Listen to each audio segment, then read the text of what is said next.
그래서 지금 비트코인에 대해 어떻게 생각하냐고 묻는다면 대답이 좀 놀라울지도 몰라요. 왜냐하면 제가 공개적으로 말하는 것과 실제로 느끼는 감정이 있거든요.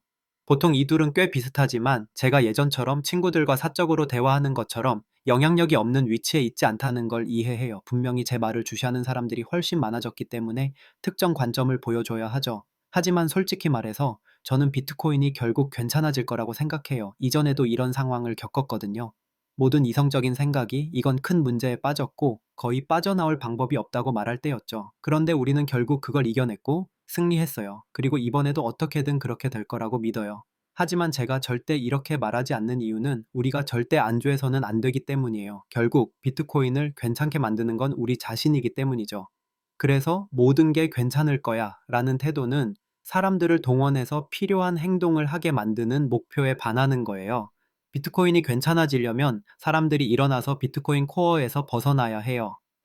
지금 그렇게 하고 있는 사람들이 있지만 훨씬 더 많은 사람들이 대규모로 움직여야 해요. 우리가 노출호의 이주를 보고 있지만 그 속도가 느려졌어요. 완전히 멈춘 건 아니지만요. 그리고 또 하나 강조하고 싶은 점이 있어요. 비트코인 코어에서 무슨 일이 일어나고 있는지, 왜 그들이 이렇게 끔찍한 일을 했는지에 대한 추측이 많아요. 이제 그들의 제안이 통합되었고, 저는 그 이후로 영상을 만들지 않았죠. 그리고 그들은 똑같은 합리화와 솔직히 말해서 그걸 읽는 사람의 지성을 모욕하는 터무니없는 이야기들을 내놓고 있어요. 가장 짜증나는 점 중 하나는 이건 오픈소스야, 실행하지 않아도 돼 라는 말이에요. 이건 사실상 우리가 많은 사람들이 이걸 싫어한다는 걸 알아 라는 인정이나 다름없죠. 하지만 그건 통하지 않아요. 왜냐하면 그건 오픈소스 세계의 다른 모든 것에서 쓰이는 진부한 말로 비트코인에는 적용되지 않거든요. 그런 말은 책임과 영향력을 가진 위치에 있는 사람들이 그 위치에 걸맞지 않을 때나 하는 소리예요. 비트코인 코어의 결정은 비트코인 네트워크 자체에 엄청난 영향을 미치니까 비트코인 코어가 한 게 마음에 안 들면 다른 걸 실행해 라고 가볍게 무시할 수 있는 게 아니에요. 많은 사람들이 제게 그게 전부라고, 그냥 노출을 실행하고 우리를 내버려 두라고 말해요. 더 이상 신경 안 쓴다고요. 하지만 저는 그렇게 할 수 없어요. 저는 이미 2년 전에 비트코인 코어에서 벗어났거든요. 그렇다고 해서 비트코인 코어의 결정이 비트코인에 미치는 영향을 무시할 거라는 뜻은 아니에요. 그건 터무니없죠. 당시에는 98%의 사람들이 비트코인 코어를 실행하고 있었어요. 지금은 아마 89%, 아니 88% 정도일 거예요. 그건 사람들이 비트코인 코어에 주의를 기울이고 벗어나려고 노력한 결과예요. 그래서 그들이 계속 이건 오픈소스야, 우리는 너희에게 강제할 수 없어 라고 말하는 게 정말 짜증나요. 맞는 말이지만 실질적으로는 대부분의 사람들이 비트코인 코어를 사용할 거고, 그걸 벗어나는 건 추가적인 부담을 만들어내기 때문에 사람들이 그 고통을 원하지 않는다는 점을 무시하는 터무니없는 철학적 입장이에요. 만약 여러분이 비트코인 코어가 하는 걸 싫어하지만 비트코인 노츠를 실행하고 싶지 않다면 저는 그걸 이해해요. 그리고 노츠가 싫으면 다른 걸 실행해 라고 말하지 않을 거예요. 왜냐하면 그게 쉬운 일이 아니라는 걸 알기 때문이죠. 그건 몇 년의 노력과 엄청난 돈이 필요한 일이에요. 노츠 자체도 완전히 새로운 구현이 아니라 코어에서 내려온 거에 더 합리적인 기본값과 사용자 설정 옵션을 추가한 것뿐이에요. 그마저도 유지하는 건 정말 힘들고 감사받지 못하는 일이죠.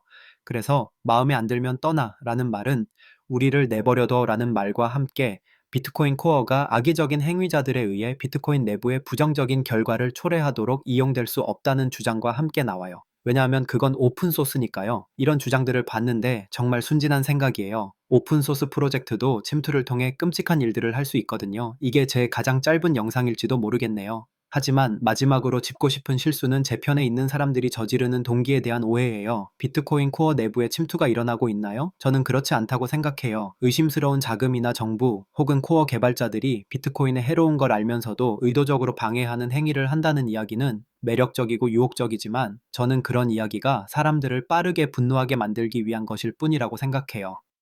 포크 전쟁에서 비트메인의 하드웨어 수준 에이식 부스트 작업이 발각되었을 때 그건 명백한 증거였고 그들이 악의적인 행위자라는 걸 보여줬어요.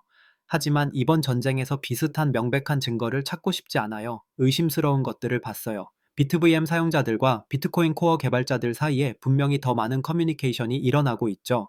이 둘 사이에 어떤 친분도 있어서는 안 되는데 말이에요. 하지만 결국 이 모든 건 오만과 자만 때문이라고 생각해요. 코어 개발자들이 악의적이거나 CIA 같은 곳에서 일한다고 생각하지 않아요. 비트코인 코어와 중요한 기관들이 3자 기관들로부터 침투를 당했을 가능성은 있다고 확신해요. 하지만 이번 일은 꼭 그럴 필요는 없어요. 이건 그냥 집단 사고와 오만, 자만이에요. 자신의 에코 챔버 밖을 보지 못하고 반대하는 사람들을 끊임없이 LLM이나 봇 혹은 나치 같은 경멸적인 말로 무시하며 쉬운 길을 택하는 사람들이에요. 그들은 우리가 스팸 필터가 있으면 스팸이 전혀 없을 거라고 생각한다고 계속 주장하는데, 그건 우리가 절대 취한 적 없는 터무니없는 입장이에요. 우리는 스팸 필터가 거의 모든 스팸을 걸러내지만 전부를 걸러내지는 않는다는 걸 알아요. 그래서 처음부터 합의 수준에서 하고 싶지 않았던 거예요. 제가 이에 반박하며 스팸 필터가 100% 스팸을 없애지 않는다고 말하면 사람들이 그건 터무니없는 주장이라고 하죠. 아니요, 글로리아가 그렇게 말했고 그렉 맥스웰도 제게 그렇게 말했어요. 니콜라스 도리에르도 마찬가지고요. 그렉 맥스웰은 제가 정말 존경했던 사람이에요. 전에 영상에서 말했듯이 레딧에서 그와 논쟁할 때 그의 첫 답변을 읽는 게 두려웠어요. 제가 완전히 당할 줄 알았거든요. 하지만 아니었어요. 그는 그냥 게으르게 생각하고 자신이 말하는 것의 의미를 제대로 고려하지 않은 거예요. 재미로 그렉의 오래된 포스트를 찾아보면 그가 완전히 반대 입장이었던 걸 볼 수 있어요. 그걸 꺼내서 그에게 자기 자신과 논쟁하게 만들면 되죠. 블록 사이즈 전쟁 때 제프 가직의 옛 포스트와 새 포스트를 꺼내서 그가 계속 모순되는 말을 했던 걸로 재미를 봤죠. 제프의 경우는 큰 블록을 밀고 그걸 활용하는 프로젝트로 돈을 받은 거였어요. 그렉의 경우는 좀 더 속상한 이유인 것 같아요. 그냥 개인적인 나쁜 역사 때문일 수도 있고요. 루크 같은 사람들과의 개인적인 문제도 있을 수 있지만 그들은 큰 블록을 반대하고 크레이그 라이트 같은 끔찍한 일들을 함께 싸워왔죠. 하지만 크레이그, 닉 도리에르, 글로리아 같은 비트코인 공간에서 엄청난 영향력을 가진 사람들이 이렇게 게으른 논쟁을 하는 걸 보면 저 같은 사람이 얼굴을 감싸며 당신들은 무슨 말을 하는지 모르고 있어 라고 말하게 돼요. 저는 비트코인 코드 한 줄도 작성하지 못했고 지금도 그럴 능력이 없어요. 몇 년이 걸려야 겨우 할 수 있을 거예요. 그런데도 제가 이런 위치에 있는 건 정말 이상한 일이에요. 하지만 그럼에도 불구하고 비트코인은 괜찮을 거라고 생각해요. 이건 그냥 느낌으로 가는 거예요. 이상하지만 가끔 생각이 당신을 잘못된 길로 이끌 때 직감이 올바른 길로 인도할 수 있어요. 제 직감은 우리가 2017년에 비슷한 상황을 겪었을 때와 같아요. 그때 저는 부모님께 전화해서 비트코인이 곧 죽을 것 같으니 나와야 한다고 말하려 했어요. 그때 그런 느낌이었는데 틀렸죠. 2017년에서 배운 건 제 믿음이 그렇게 쉽게 흔들려서는 안 된다는 거예요. 제 믿음은 비트코인 자체가 아니라 비트코인을 살리고 건강하게 유지하려는 비트코이너들에 대한 믿음이에요. 비트코이너들에게 여전히 충분한 에너지와 열정이 있다고 믿어요. 하지만 싸움은 항상 똑같아요. 사용자들이 네트워크를 통제하고 노드를 모든 논의와 개발 결정의 중심에 두는 거예요. 프로토콜이 어떻게 발전하고 사용되는지는 노드를 운영하는 사람들의 목적을 최우선으로 해야 해요. 노드는 가능한 한적은 컴퓨터 자원을 사용하고 거래를 저렴하게 보내고 데이터를 적게 저장하려고 해요. 그게 노드 설계의 기본 전제죠. 그래서 스팸 필터를 열어젖히고 비트코인 데이터가 아닌 걸 중개하도록 설정 옵션을 없애는 건 명백한 실수예요. 우리는 누구에게도 강제하지 않아. 이건 오픈소스니까 라고 말하는 건 거짓말이나 다름없어요. 그들은 비트코인 관련 큰 기관들이 비트코인 코어를 쉽게 떠나거나 안전하지 않은 오래된 버전을 실행할 수 없다는 사실을 숨기고 있어요. 그들은 비트코인 코어를 떠나 다른 구현으로 갈 수도 오래된 버전을 유지하거나 포크를 스스로 관리할 수도 없어요. 최신 비트코인 코어 버전을 따르지 않으면 소송에 휘말릴 수도 있죠. 비트코인 코어와 그 최신 버전은 비공식적으로 공식 비트코인 클라이언트예요. 비트코인에 그런 게 있어서는 안 되지만 실제로는 그렇죠. 그래서 그냥 오픈소스야, 마음에 안 들면 다른 걸 써 라는 말은 통하지 않아요. 이건 제가 집에서 우분투가 싫어서 민트를 실행하는 리눅스 상황과 다르죠. 비트코인에서는 그렇게 작동하지 않아요. 오픈소스 개발자들은 노예가 아니야. 코어의 결정을 싫어한다고 강제할 수 없어 라는 말도 터무니없어요. 이념적으로는 맞지만 그들의 역할이 얼마나 중요한지를 무시하는 거예요. 우리가 코어 개발자들이 정말 싫어하는 일을 한다고 해서 그들을 비판할 수 없다는 태도는 받아들일 수 없어요. 항상 선의로만 대화해야 하고 거짓말을 당하고도 계속 친절하게 대해야 한다는 건 불가능해요. 결국 사람들은 화를 내고 왜 우리에게 거짓말을 해? 누가 너를 매수했어? 누구 밑에서 일하는 거야? 라고 묻기 시작하죠. 그런 대화로 자연스럽게 흘러가요. 그걸 없애려면 사람들이 비트코인에 대한 열정을 버리고 모든 대화를 학문적이고 냉정하게 유지하라는 거예요. 그건 안 돼요. 저는 절대 사람들에게 그렇게 하라고 요구하지 않을 거예요. 제 편에 있는 사람들이 비트코인 코어 개발자들에게 터무니없는 비난을 던지는 걸 보고 있어요. 코어 개발자들을 성범죄나 중국 정부의 침투 같은 터무니없는 혐의로 고발하는 사람들이 있어요. 저는 사람들의 말을 통제하고 싶지 않아요. 근거 없는 소문을 퍼뜨리고 싶지도 않고요. 그런 일들이 일어났을 수도 있지만 제가 증거를 가진 건 아니에요. 하지만 그들의 아이디어 자체가 나쁘고 우리는 그에 반대하고 있어요. 우리의 말이 전혀 들리지 않고 의사결정 과정에 반영되지 않는 건 의심스러운 일이죠. 제가 할 수 있는 건 제 진심을 말하는 거예요.